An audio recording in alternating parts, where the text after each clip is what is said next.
Ahojte, dnes vám ukážem tohto pomocníka v kuchyni, ktorý slúži nielen na konzervovanie, ale aj na porciovanie potravín. Vakuovaním si potraviny nielen predĺžia dlhšiu dobu spotreby, ale zachovajú si aj svoju čerstvosť, ale ušetria aj priestor v chladničke alebo mrazničke.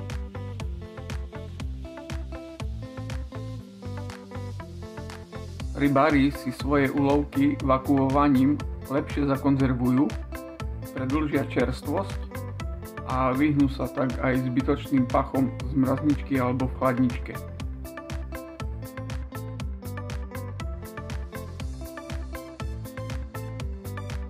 Takto si vieme zakonzervovať aj čerstvé nastrážne rybky a použiť ich neskôr alebo v období ich nedostatku.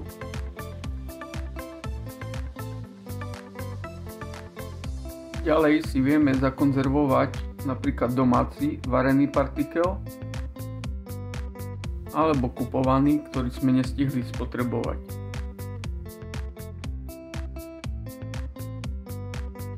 Vakuovaním si takto konzervujem a porciujem aj krmné bojlesy.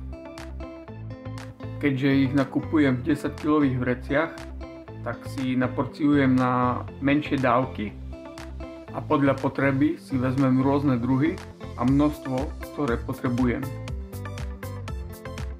Takto mám istotu, že ostanú dlhodobo čerstvé, nestratia vôňu a hlavne mi celé balenie nenavlhne.